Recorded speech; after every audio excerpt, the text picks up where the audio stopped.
आज हम आपको देवों के देव महादेव के 11वें रुद्र अवतार पवन पुत्र हनुमान जी महाराज का एक ऐसा चमत्कारी मंत्र बताने जा रहे हैं जिसका नियमित 108 बार जाप या श्रवण करके आप अपनी मनचाही मनोकामना पूरी करवा सकते हैं। बालाजी महाराज भक्तों के दुख कष्टों को दूर करने वाले देवता हैं, जो अतिशीघ्र प्रसन्न हो जाते हैं। शास्त्रों में कहा गया है कि इस मंत्र के जाप से सभी प्रकार की आर्थिक परेशानियां दूर हो जाती हैं, शत्रुओं का नाश हो जाता है और रोग कष्ट दूर हो जाते हैं।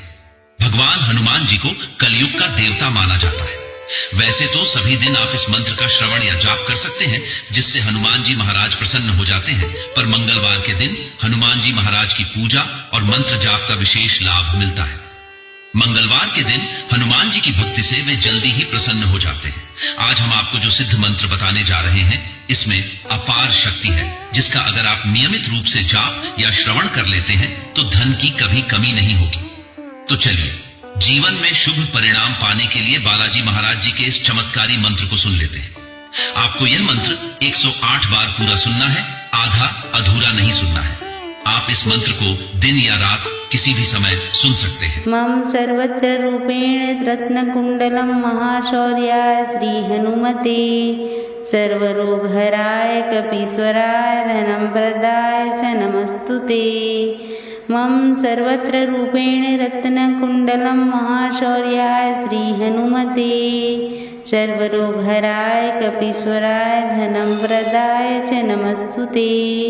मम सर्वत्र रूपेण रत्नकुंडलम महाशौर्याय श्री हनुमते सर्वरोगहराय कपीश्वराय धनं प्रदाय च नमस्तुते। मम सर्वत्र रूपेण रत्नकुंडलम महाशौर्याय श्री हनुमते सर्वरोगहराय कपीश्वराय धनं प्रदाय च नमस्तुते। मम सर्वत्र रूपेण रत्नकुंडलम महाशौर्याय श्री हनुमते सर्वरोगहराय कपीश्वराय धनं प्रदाय च नमस्तुते। मम सर्वत्र रूपेण रत्नकुंडलम महाशौर्याय श्री हनुमते सर्वरोगहराय कपीश्वराय धनं प्रदाय च नमस्तुते। मम सर्वत्र रूपेण रत्नकुंडलम महाशौर्याय श्री हनुमते सर्वरोगहराय कपीश्वराय धनं प्रदाय च नमस्तुते। मम सर्वत्र रूपेण रत्नकुंडलम महाशौर्याय श्री हनुमते सर्वरोगहराय कपीश्वराय धनं प्रदाय च नमस्तुते। मम सर्वत्र रूपेण रत्नकुंडलम महाशौर्याय श्री हनुमते सर्वरोगहराय कपीश्वराय धनं प्रदाय च नमस्तुते।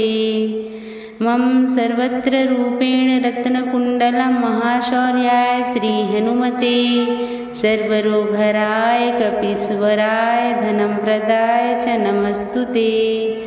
मम सर्वत्र रूपेण रत्नकुंडलम महाशौर्याय श्री हनुमते सर्वरोगहराय कपीश्वराय धनं प्रदाय च नमस्तुते।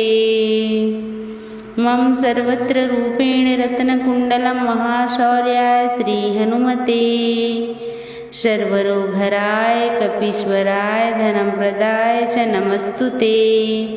मम सर्वत्र रूपेण रत्नकुंडलम महाशौर्याय श्री हनुमते सर्वरोगहराय कपीश्वराय धनं प्रदाय च नमस्तुते। मम सर्वत्र रूपेण रत्नकुंडलम महाशौर्याय श्री हनुमते सर्वरोगहराय कपीश्वराय धनं प्रदाय च नमस्तुते। मम सर्वत्र रूपेण रत्नकुंडलम महाशौर्याय श्री हनुमते सर्वरोगहराय कपीश्वराय धनं प्रदाय च नमस्तुते।